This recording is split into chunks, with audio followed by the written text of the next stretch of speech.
في ظل حرب إبادة جماعية وانتهاكات صارخة لحقوق الإنسان والنساء، لا سيما في قطاع غزة. حرب الإبادة والتجويع والقتل والاعتقال والشهادات الحية لنساء كان تعرضن لأبشع أنواع العنف والتعذيب على يد جيش الاحتلال الإسرائيلي، في ظل سقوط لكل القرارات والمنظومات الدولية التي تتحدث عن حق الإنسان أولا وحقوق النساء ثانيا. اليوم المرأة الفلسطينية تعلي صوتها للمطالبة لوقف الحرب على قطاع غزة.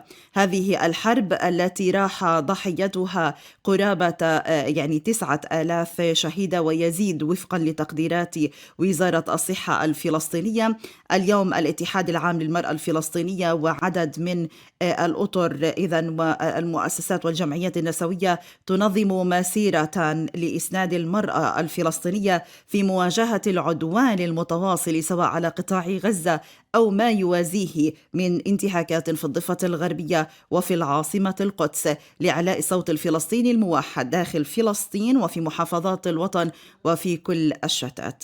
يسعدنا أن تكون معنا على الهواء مباشرة من دبي السيدة ريما نزال، عضوة الأمان العام للاتحاد العام للمرأة الفلسطينية. صباح الخير أستاذة ريما، أهلا بك معنا. صباح الخير لك ولجميع المستمعين والمستمعات، وكل عام وأنت بخير، والمرأة الفلسطينية بألف خير، وخاصة النساء في قطاع غزة وفي الضفة الغربية وأيضا في الخارج. أشكرك سيدة ريما. الخير دائما ممتد بالنساء الفلسطينيات اللي كانوا على مدار سنوات هن مناضلات لأبشع أنواع السياسات الاستعمارية والاستيطانية والقتل والدمار على مدار نضال سنوات ممتدة. فعليا اليوم نتحدث عن عام 2024 وينتهك أبرز حقوق الإنسان هي الحق بالحياة بالنسبة للنساء في قطاع غزة. كيف من الممكن أن نتحدث عن واقع النساء في فلسطين وفي هذا اليوم العالمي في ظل ما يجري ويحدث للنساء في قطاع غزة وفي الكل الفلسطيني؟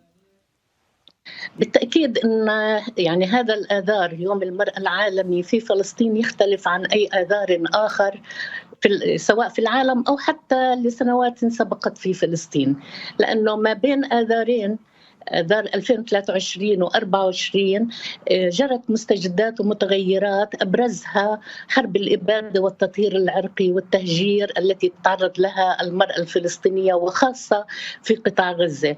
انتهكت وارتكبت أبشع أنواع الجرائم بحق النساء والأطفال وكل الشعب، ولكن كما أرى بأن اللواتي تعرضنا للقتل في قطاع غزة هم النصف مع الطفلات. ربما الأشهر هو ما نقوله عن أن 70% من الضحايا هم من النساء والأطفال، ولكن النساء والطفلات يبلغ عدد من قتلنا 50%، عدا عن الانتهاكات الأخرى من مثل خطف النساء والإخفاء القسري لهن. عدد كبير من النساء المعتقلات في سجون الاحتلال لا يتم الاعتراف بهن أو بوجودهن بما يشبه الاختفاء القسري، عدا عن آثار ضرب النظام الصحي على الوالدات، على الحوامل، على الولادات، على تفشي الأمراض والأوبئة بسبب منع الإمدادات الطبية والصحية، وأيضا المستلزمات التي لها علاقة بالمرأة، المطهرات والمعقمات. الانتهاكات التي يرتكبها الاحتلال مفتوحة على مصراعيها، لا يمكن حتى الإحاطة بها كلها في هذه العجالة من المقابلات، ولكنها موثقة جميعا سواء من المؤسسات الفلسطينية وحتى الدولية. وهنا نذكر ما وثقته محكمة العدل الدولية، بالإضافة إلى التطبيقات النسوية التي توثق الأثر الجندري لانتهاكات الاحتلال عليها بفعل الخصوصية النسوية الفلسطينية والاحتياجات النسوية. وخاصة أنه وثق في بداية الاحتلال، في بداية الحرب الأبدية، أن 55,000 امرأة حامل سيلدنا خلال 9 شهور. لحد الآن وضعت حوالي 20,000 امرأة ويتبقى 35,000 بالإضافة إلى من يمكن قد حملنا خلال هذه الفترة. في ظروف خرجت المستشفيات من النظام الصحي، لم تعد صالحة لا للولادة ولا للعلاج حتى في أبسط الأمراض وأبسط الجروح والإصابات.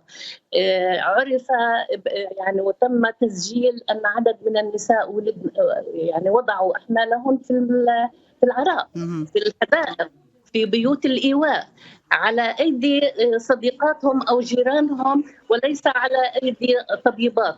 ومن وضعت في المستشفى هي سرعان ما تغادر المستشفى لتخلي مكانها لجريح أو لغيره. فبالتالي الحديث جدا مؤلم ومؤذي، وبالتأكيد أنه النساء قد يشعرن أكثر به. وهنا ربما أريد أن أسلط الضوء على وضع الأسيرات الفلسطينيين. لدينا الآن حوالي أكثر من 70 أو 71 حتى الأمس 71 أسيرة تعيش في ظروف غاية في التعقيد، غاية في الصعوبة. نساء فلسطينيات في المعتقلات، حيث تم إزالة الفرشات عن الأسرة، حيث لا يوجد مياه للاستحمام، لا يوجد أكل، الأكل في حدوده الدنيا يقتصر على وجبة واحدة. التحرش والتعرية والضرب العاري في الحمامات على الأماكن الحساسة أيضا تتعرض له النساء. تم توثيق عدد من الانتهاكات، وربما حضرت عدد منها في الضفة الغربية. الأسيرات تم الإفراج عنهم في الفترة الأخيرة عندما صار عملية تبادل في شهر نوفمبر كما أعتقد.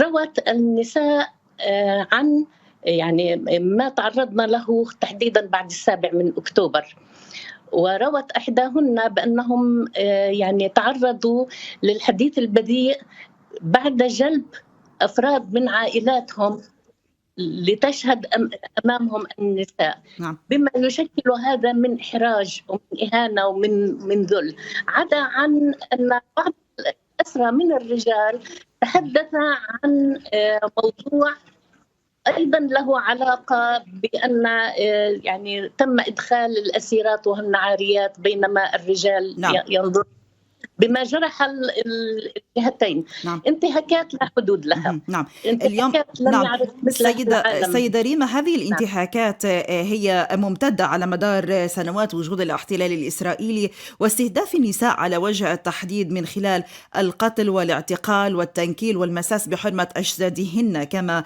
وثق أخيرا في شهادات من قطاع غزة. هي إحدى أدوات فعليا الاحتلال الإسرائيلي الممارسة على كينونة المجتمع الفلسطيني، على كينونة الوجود الفلسطيني أصلا، كون أنه السيدات الفلسطينيات هن ولدات للنضال على مدار سنوات، ولدات لكل أشكال مقاومة الاحتلال الإسرائيلي. عدا عن ذلك، لقد تم إخراج الشعب الفلسطيني كله عن إنسانيته. وسبق أصلا إخراج المرأة الفلسطينية عندما اتهمت وأبيح وتم الدعوة من قبل مؤسسات صهيونية، منها أكاديمية ومنها دينية ومنها سياسية، أن يجب عقاب النساء الفلسطينيات بالاغتصاب بسبب ولادتهم الأفاعي الصغيرة، ويقصد هنا المقاومين الأبطال. فبالتالي إخراج المرأة عن إنسانيتها وبشريتها كان تمهيد لممارسة كل أشكال الجرائم والانتهاكات بحقهم، وهذه حقيقة حتى تم التعرض لها في محكمة العدل الدولية. بالتأكيد أن المرأة الفلسطينية مستهدفة كباقي القطاعات، وهي نصف المجتمع، وكما قلت يعني تمتاز بالإخصاب، لأنه القضية الفلسطينية بحاجة لتعويض ما يقتله الجيش الاحتلال الإسرائيلي ومستوطنيه، لأنه قضيتنا رغم أنه هي من القرن الماضي ولكن موثق منذ 75 عام في النكبة الفلسطينية، هي بحاجة ونضال ممتد واحتلال طويل الأمد. فبالتالي يعني لابد من أن يكون هناك، وأنا منذ بداية الحرب أعتقد دعوت النساء الفلسطينيات للحمل وللولادة وللإخصاب، لأنه مستهدف هذا الوجود الفلسطيني. نحن الآن في معركة وجودية حقا. هذه المعركة الوجودية تستهدف الجميع بما فيه النساء والأطفال، واستهدافهم ليس من فراغ. الاستهداف يذهب إلى المستقبل. المستقبل موجود بالأطفال والمستقبل موجود بالنساء، فبالتالي ذهبوا إلى ارتكاب هذه الجرائم. وربما كان في بداية الأمر يعني بتسهيلات دولية وبإمدادات دولية وتحديدا من الولايات المتحدة الأمريكية، ولكن أعتقد بأن الصور التي خرجت من غزة، صور النساء والأطفال، قد ساهمت في تعديل موازين القوى ليرد الكيد إلى نحره إلى الاحتلال الإسرائيلي، ويتعزز وجود وتجذير القضية الفلسطينية أو استعادة ألقها، استعادة لمعانها السابق في الميادين الدولية، في أوروبا الغربية، في أمريكا. تخرج المظاهرات من أجل حرية شعب فلسطين ومن أجل وقف عمليات الإبادة ووقف إطلاق النار وإنصاف الشعب الفلسطيني يعني وإعطائه حقه في تقرير مصيره على أرضه.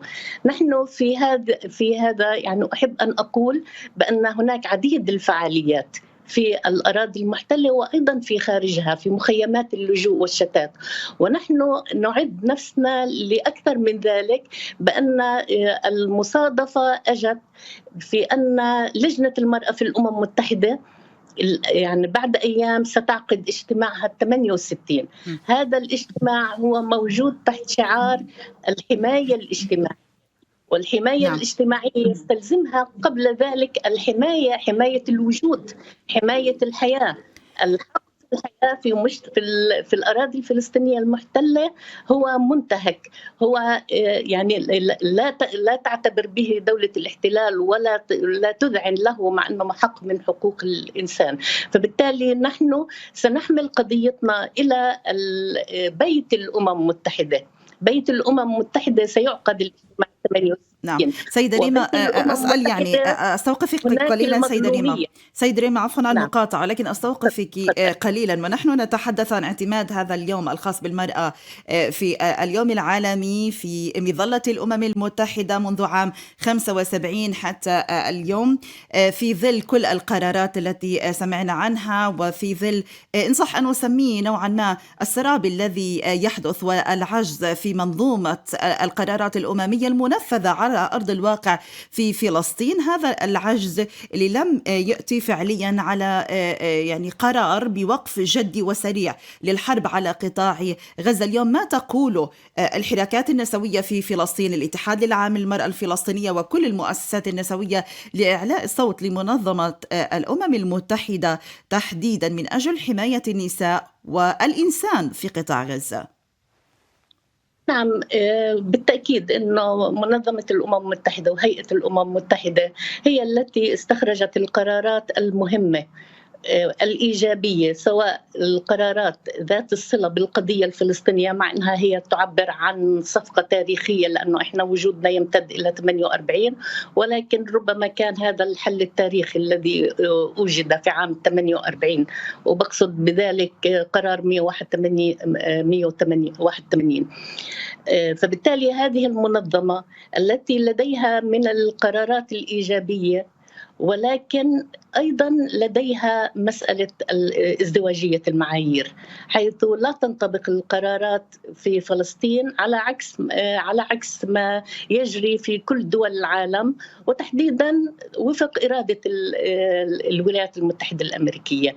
هناك في الأمم المتحدة سنحمل مظلومية الشعب الفلسطيني، نحمل مظلومية النساء بمناسبة يوم المرأة العالمي وبمناسبة انعقاد اجتماع لجنة المرأة في الأمم المتحدة اليوم الاثنين القادم.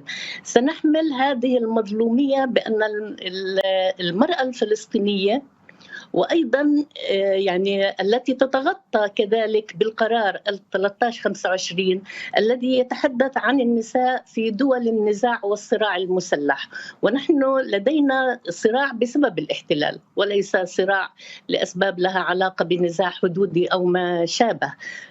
المرأة الفلسطينية تحت الاحتلال العسكري الاستيطاني الكولونيالي والتطهير العرقي. فبالتالي رغم أننا تبنينا هذا القرار كدولة كمجتمع مدني، ولكن يعني قرأناه قراءة إيجابية رغم المثالب والثغرات التي يعاني منها القرار، بأن هذا القرار لم يذكر النساء تحت الاحتلال. سنطالب في هذه الدورة بأن يلبي هذه الناقصة، بأن يعتبر بأن النساء تحت الاحتلال هم يعني يخضعون وتحت مظلة هذا القرار يجب أن يغنى بأنه يشمل النساء تحت الاحتلال. ليس هذا، لأنه المشكلة يعني تتعدى مسألة القرارات الإيجابية أو القراءة الإيجابية للقرار أو لغيره، بأن هناك نظام الأمم المتحدة المتقادم أصبح عاجزا عن تحقيق الأمن والسلام للشعوب. وهنا أقصد مجلس الأمن الذي يتبنى نظام الفيتو ويشهر دائما بوجهنا حتى في أبسط القرارات المخففة التي تتحدث ربما عن مسألة لها علاقة ببعد إنساني نواجه بالفيتو الأمريكي. فبالتالي سنذهب ونتحدث عن أن مجلس الأمن غير قادر على حفظ الأمن والسلام، بل بالعكس هو يسبب استمرار الصراع واستمرار الألم الإنساني والمعنوي والمادي. هو السبب في أن قضيتنا أصبحت قضية طويلة الأمد، لأنه هذا النظام تقادم وسنطالب بتغيير هذا النظام. ربما طبعا هذه من المسائل الصعبة ولكن بما أن القرارات يجب أن تعبر عن المجتمع الدولي، فمجلس الأمن لم يعد يعبر عن الإجماع الدولي، بل إن الجمعية العامة للأمم المتحدة هي التي تعبر. والجمعية العامة دائما تنصفنا بأن هناك قرارات تمر بأكثر من 170 صوت، يعني وبالتالي هناك يجب أن تطبخ القرارات، هناك يجب أن تطبق القرارات، يجب أن تحال للجمعية العامة الصلاحيات في التقرير، لأنها تمثل المجتمع الدولي الذي يقف بجانب قضيتنا. وهذا ما رأيناه يعني حتى في العالم في المظاهرات الحاشدة التي حتى في أوروبا الغربية التي كانت طالما وقفت ضدنا، في فرنسا، في بلجيكا، في بريطانيا، حتى في الولايات المتحدة. نعم سيدة ريما نعم. يعني كيف من الممكن الاستثمار فعليا في هذه التحركات التي أتت مناصرة للإنسان الفلسطيني رغم ما ذكرنا سابقا من هذا العجز في منظومة مجلس الأمن والقرارات الأممية والدولية؟ كيف من الممكن أن يتم فعليا الاستثمار والاستفادة من هذه التحركات وإعلاء الصوت وإعادة جوهر القضية الفلسطينية في عديد من الأروقة العالمية؟ نحن نتحدث عن مسيرات وعن أصوات نسائية تصدر عن هذا العالم مطالبة بوقف إطلاق النار. اليوم هنا تحرك جدي مطلوب من كل المستويات السياسية والرسمية والمجتمعية، سواء كانت يعني ككل فلسطيني أو الجانب النسوي في فلسطين. أعتقد أنه هذه المظاهرات الحاشدة التي تشهدها عواصم الدول وتحديدا الدول الغربية بدأت تغير، ومن هنا نقرأ بعض القراءات حتى في الحزب الديمقراطي الأمريكي بأنه بدأ يتحدث مثلا عن أن الاستيطان عقبة، أو أن يتحدث عن وقف إطلاق النار، عن يعني بعض الإنجازات أو بعض اللغة المختلفة في التصريحات التي تصدر عن مسؤولين في البيت الأبيض. هذا التغيير يعني لا يمكن قراءته بمعزل عن هذه الحراكات التي تجري بالشارع، وتحديدا أن هناك انتخابات أمريكية سنشهدها بعد حين. غزة الصغيرة بجغرافيتها كبيرة، بتأثيرها، بأنها استطاعت أن تغير حتى في الولايات المتحدة. مهم. هذه يجب رعايتها، يجب مدها دائما بأسباب لتستمر، وهذا الاستمرار ومدها بالاستمرار يبدأ طبعا منا بأنه نوفر لهم كل المعلومات الكافية حتى يرفعوا الشعارات المناسبة. مهم. ليس هذا بس، إنما نعم. وحدتنا الفلسطينية هي واحدة من الألغاز المهمة التي يجب أن تكون أن يتم الذهاب لها بشكل صادق ومخلص، بأن هذه المرحلة تتطلب، وليس كما قرأنا في البيان الذي خرج من موسكو. صحيح أنه إيجابي ولكن غير كافي. صحيح. نحن نريد فعل أقوى، نريد فعل أقوى من دوائر ومنظمة التحرير الفلسطينية التي لحد الآن صوتها أعتقد أنه منخفض، اجتماعاتها أيضا متقطعة، لا تصدر القرارات عن إجماع على الرغم من التعددية الفلسطينية. يجب أن تثبت التعددية الفلسطينية وأن يكون هناك موائمة ما بين الدبلوماسية الرسمية والدبلوماسية الشعبية. صحيح. الدبلوماسية الشعبية هي التي أعطت الشعب الفلسطيني هذا النفس الذي جعل هذا التغيير ممكنا. نعم. إذا ما قررنا ما بعد 7 أكتوبر والآن، أعتقد بأن الأمور قد تغيرت للأسباب التي أتينا. نعم. سيدة ريم، اليوم الاتحاد العام للمرأة الفلسطينية ومجموعة من المؤسسات النسوية والأطر النسوية ستعلي الصوت فعليا للمطالبة بداية بحق النساء في فلسطين وفي قطاع غزة على وجه الخصوص في الحياة والأمن والأمان، وفي ضرورة وقف الإبادة الجماعية الممارسة على النساء وعلى كل الشعب الفلسطيني. هذا التزامن مع انطلاق هذا التحرك وهذه المسيرة سواء كان في كل أرجاء الضفة الغربية وأيضا في الشتات حيث التواجد الفلسطيني وفي عدد من دول العالم، كيف من الممكن أن يحدث ثقل فعليا وضغط وإعلاء لصوت المرأة الفلسطينية؟ أعتقد يوم المرأة العالمي والأنشطة النسوية الفلسطينية المتنوعة التي تم وضع خطة لها ضمن خطة الطوارئ التي وضعت بعد 7 أكتوبر يجب أن تكون الأساس في التحركات، والأساس في التحركات هي قطاع غزة، دون أن نغفل بأن ما يجري في قطاع غزة أيضا يجري في الضفة الغربية في أماكن محددة مثل مخيم جنين وطول كرم ونابلس، وأيضا في قلقيلية وفي كل المناطق. هذه يجب أن تحتل الصورة والمشهد الكامل. يوم المرأة العالمي في هذا العام وضعت جانبا السلة الحقوقية.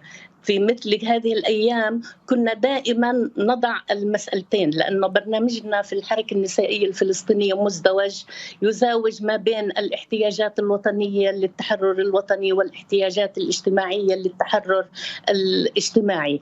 ولكن في هذا الآذار لا يمكن ضمن حرب الإبادة أن تكون السلة الاجتماعية هي الحاضرة. صار تغليب للمحور الوطني على حساب الاجتماعي دون أن يكون الغلبة له، ولكن يجب أن يحتل مشهد المرأة الفلسطينية تحت الاحتلال كل الاهتمام. نعم. كل الاهتمام وكل المشهد. نعم. كنت أتمنى ويتمنى معي الفلسطينيات أيضا أن نحتفل بالثامن من آذار بإنجازاتنا إذا جاز التعبير، ولكن الاحتلال صمم أن يجعل من أيامنا جميعا هي أيام فقط من أجل إعلاء صوت الحرية والاستقلال والحق، وحقنا في الاستقلال مثلنا مثل باقي شعوب الأرض. فبالتالي الفعاليات النسوية في الاتحاد العام للمرأة الفلسطينية وبقية الجمعيات والمراكز النسوية هي تصب في خدمة إعلاء صوت غزة، إعلاء صوت المرأة الفلسطينية تحت الاحتلال وتسليط الضوء عليها والمطالبة بحريتها والمطالبة بالتضامن معها. نعم. يعني المسألتين متزاوجات، طبعا. إعلاء الصوت مع التضامن وهذا النسوي. من هنا أطلقنا نداءات مختلفة، نداءات للإقليم، نداءات للعالم، بأن تكون الشعارات في هذا الأسبوع، لأنه دائما يوم الجمعة والسبت تكون هناك المظاهرات، أن تكون المرأة الفلسطينية والمرأة الفلسطينية في غزة التي تعاني الأمرين في بيوت الإيواء وفي العراء هي وعائلتها التي تباد. هناك عدد كبير من العائلات ألغيت من السجل المدني. هذه المسائل التي يجب أن تظهر المرأة جائعة مريضة بسبب الاحتلال. الاحتلال هو الذي حيد الأجندة الحقوقية، هو الذي يتحمل مسؤولية في المشهد الذي يراه العالم بأنها رجعنا قرن إلى الخلف في الحضارة. المرأة أصبحت تغسل على يدها، المرأة تطبخ على الأوراق التي يجمعها الأطفال. المرأة الفلسطينية يعني بالممكنات القليلة تعمل على حماية نعم. هذا يجب أن يظهر، وتحمل الاحتلال مسؤولية إلغاء كل الأبعاد الحضارية التي كانت في قطاع غزة واللي كان يشهدها العالم. ولحد الآن رغم هذا الألم والحصار والقتل تظهر كيف يمكن أن يسحبوا من هذه المعاناة خيوط تفاؤل ليستمروا في الحياة وتستمر أسرهم، ويلفتوا النظر لهم بكل الأشكال الجميلة التي نشاهدها بالفيديوهات وغيرها. نعم، يعني هذا ليس غريب فعليا على المرأة الغزية والفلسطينية بالإجمال. سيدة ريما نزال، عضوة الأمانة العامة للاتحاد العام للمرأة الفلسطينية، أشكرك معنا، كنت معنا من دبي عبر سكايب. صباح الخير لك ولكل النساء الفلسطينيات. شكرا.